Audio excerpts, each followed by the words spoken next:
नमस्कार प्रिय भक्तजनों, राधे राधे, जय श्री कृष्णा। कैसे हैं आप सब? आशा करती हूँ कि आप अच्छे और स्वस्थ होंगे। श्री हरि की कृपा आप सभी भक्तजनों पर बनी रहे और आपकी सभी मनोकामनाएं पूरी हों। तो मित्रों, आज हम आपको श्रवण कराने वाले हैं परमा एकादशी की व्रत कथा। व्रत कथा के साथ साथ हम आपको इसका महत्व बताएंगे। तो चलिए इस कथा का भक्ति भाव के साथ श्रवण करते हैं।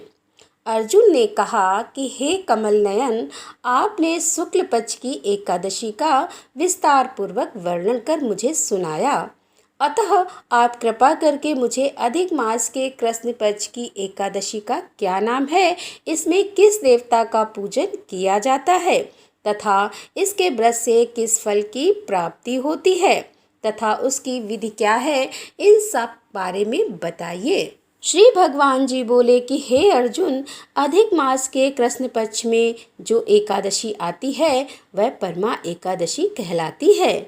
वैसे तो प्रत्येक वर्ष 24 एकादशियां होती हैं, लेकिन अधिक मास या मलमास को जोड़कर वर्ष में 26 एकादशियां होती हैं। अधिक मास में 2 एकादशियां होती हैं। पहली पद्मनी एकादशी जो कि शुक्ल पक्ष में पड़ती है और दूसरी परमा एकादशी जो कि कृष्ण पक्ष के नाम से जानी जाती है। इसके व्रत से सभी पाप नष्ट हो जाते हैं तथा मनुष्य को इस लोक में सुख तथा परलोक में सद्बुद्धि प्राप्त होती है। इसका व्रत विधान अनुसार करना चाहिए और भगवान विष्णु का धूप, दीप, नैवेद्य, पुष्प आदि से पूजन करना चाहिए। इस एकादशी की पावन कथा जो कि महर्षियों के साथ काम्यल्य नगरी में हुई थी, वह मैं तुमसे कहता हूँ, इसे ध्यान पूर्वक श्रवण करो। काम्पिल्य नगरी में सुमेधा नाम का एक अत्यंत धर्मात्मा ब्राह्मण रहता था। उसकी स्त्री अत्यंत पवित्र तथा पतिव्रता थी। किसी पूर्व पाप के कारण वह दंपति अत्यंत दरिद्रता का जीवन व्यतीत कर रहे थे। ब्राह्मण को भिक्षा मांगने पर भी भिक्षा नहीं मिलती थी। उस ब्राह्मण की पत्नी वस्त्रों से रहित होते हुए भी अपने पति की सेवा करती थी तथा अतिथि को अन्न देकर स्वयं भूखी रह जाती थी और पति से कभी किसी वस्तु की मांग नहीं करती थी। दोनों पति पत्नी घोर निर्धनता का जीवन व्यतीत कर रहे थे। एक दिन ब्राह्मण अपनी स्त्री से बोला कि हे प्रिय, जब मैं धनवानों से धन की याचना करता हूँ तो वह मुझे मना कर देते हैं।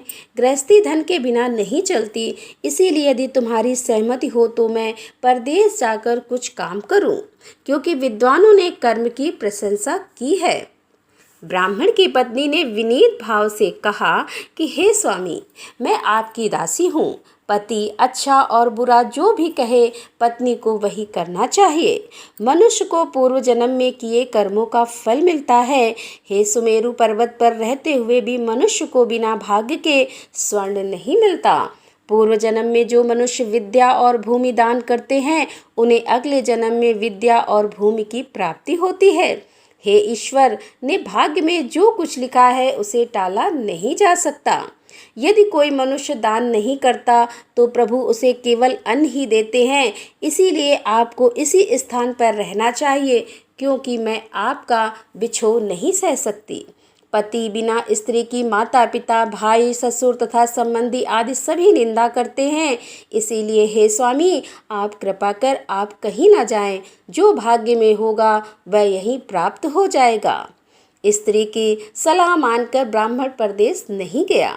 इसी प्रकार समय बीतता रहा। एक बार कौंडिन्य ऋषि वहां आए। ऋषि को देखकर ब्राह्मण सुमेधा और उसकी स्त्री ने उन्हें प्रणाम किया और बोले, आज हम धन्य हुए, आपके दर्शन से आज हमारा जीवन सफल हुआ।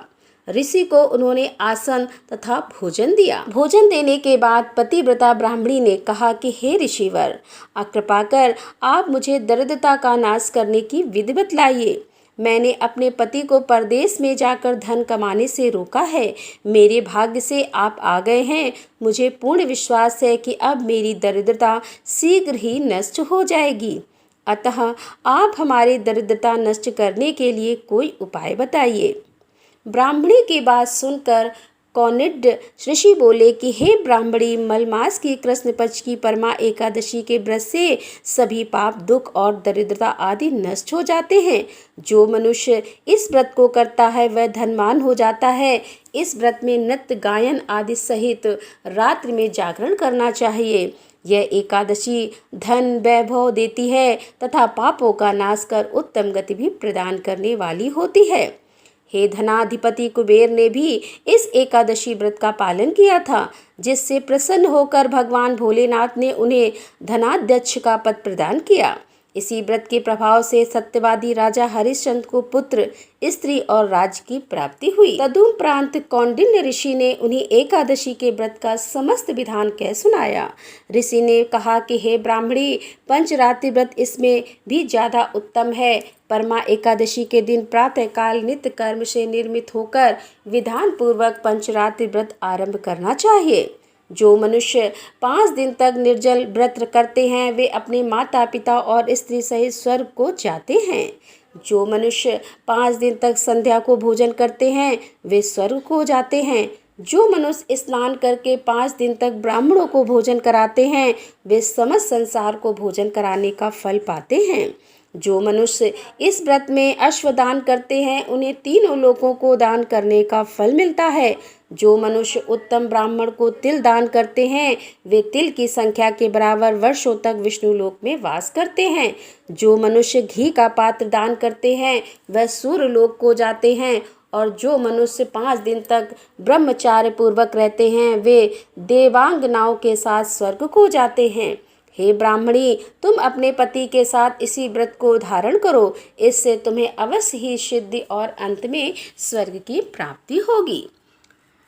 कौंडिन्य ऋषि के वचनानुसार ब्राह्मण और उसकी स्त्री ने परमा एकादशी का 5 दिन तक व्रत किया। वह व्रत पूर्ण होने पर ब्राह्मण की स्त्री ने एक राजकुमार को अपने यहाँ आते देखा। राजकुमार ने ब्रह्मा जी की प्रेरणा से एक उत्तम घर जो कि सब वस्तुओं से परिपूर्ण था उन्हें रहने के लिए दिया। तदुपरांत राजकुमार ने आजीविका के लिए एक गांव दिया। इस आजीविका के लिए इस प्रकार ब्राह्मण और उसकी स्त्री की गरीबी दूर हो गई और पृथ्वी पर काफी वर्षों तक सुख भोगने के पश्चात वे पति पत्नी श्री विष्णु के उत्तम लोक को प्रस्थान कर गए। तो दोस्तों, कैसी लगी है आज की कथा? यदि कथा पसंद आई हो तो कमेंट बॉक्स में श्री हरि विष्णु अवश्य लिखे। तो दोस्तों, मिलते हैं अगले वीडियो में। तब तक के लिए राधे राधे, जय श्री कृष्णा।